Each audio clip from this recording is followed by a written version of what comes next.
अस्सलाम वालेकुम नाज़रीन, एक नई वीडियो में खुश आमदीद। आज की वीडियो में आपके साथ कबाब की रेसिपी शेयर करूंगी। जरूर अपने लंच टाइम में या डिनर में इसको ट्राई करें और अपना एक्सपीरियंस मेरे साथ जरूर शेयर करें। इस कबाब का नाम है बाटी कबाब रेसिपी। और ये रेसिपी जो है नॉर्मल जी आप जितने भी कबाब बनाते हैं उनसे टोटली आपको डिफरेंट लगेगी और टेस्ट में तो है ही कमाल की।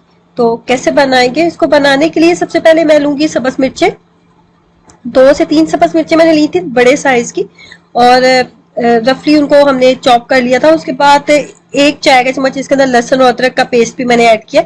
लहसुन और अदरक का पेस्ट ऐड करेंगे और उसके बाद मजीद हम इसके अंदर धनिया ऐड करेंगे। सब्ज धनिया इसके अंदर जाएगा थोड़ा सा। सब्ज धनिया ऐड करने के बाद जो है कुछ मसाले इसके अंदर ऐड करूंगी। मसालों में इसके अंदर सबसे पहले जिस चीज का इस्तेमाल करेंगे हम, वो जाएगा गरम मसाला पाउडर। गरम मसाला पाउडर इसके अंदर जाएगा 1 चाय का चम्मच। 1 चाय का चम्मच लाल मिर्च पाउडर। और ये जो थी 3 से 4 सब्ज इलायची नहीं थी, मैंने 3 से 4 सब्ज इलायची, थोड़ी सी जायफल और थोड़ी सी जावित्री, तीनों को मैंने मिक्सअप कर लिया था और मैंने 2 से 3 खाने के चम्मच पाउडर बना लिया था। उस पाउडर में से 1 खाने का चम्मच जो है पाउडर आपने ले लेना है। और मजीद हम इसके अंदर नमक ऐड करेंगे। जायफल, सब्ज इलायची और जवित्री का जो पाउडर है उसके साथ इसका फ्लेवर जो है बहुत मजे का बनेगा और बहुत मजे का फ्लेवर आएगा और टेस्ट में भी ये बहुत कमाल की आपको लगेगी। तो इस पाउडर को आपने जरूर इसके अंदर ऐड करना है।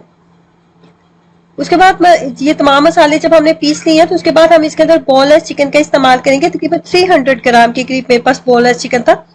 1 पाव 1.5 पाव के करीब मेरे पास तकरीबन चिकन था।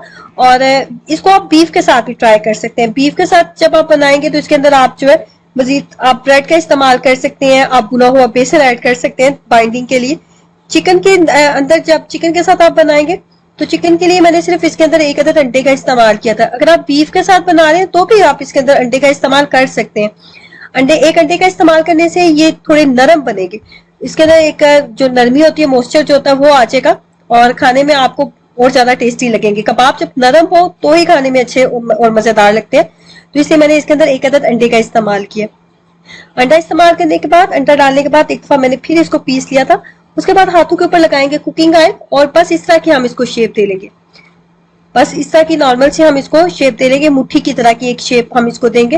और उसके बाद सिंपल मैंने इसको फ्राई कर लिया था। मेरे पास जो ग्रिल पैन है वो थोड़ा बड़ा है और इसके अंदर जो है 10 से 12-15 कबाब जो है आराम से आ जाते हैं, इसलिए मैंने ग्रिल पैन का इस्तेमाल किया।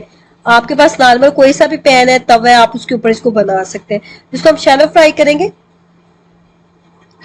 बहुत ज्यादा हाई फ्लेम के ऊपर नहीं इसको फ्राई करेंगे क्योंकि जो चिकन है वो बहुत जल्दी कुक हो जाता है और वो ये कीमे की फॉर्म में। लेकिन फिर भी हम इसको जो है इसको अच्छा टाइम इसको देंगे कुकिंग के लिए। 10 से 15 मिनट ये लेगा ताकि ये अंदर तक अच्छे से कुक हो जाए।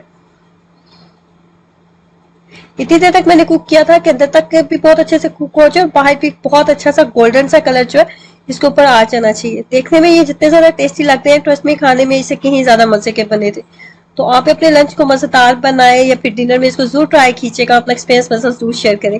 वीडियो को लाइक करना और चैनल को सब्सक्राइब करना मत भूलें। अल्लाह हाफिज।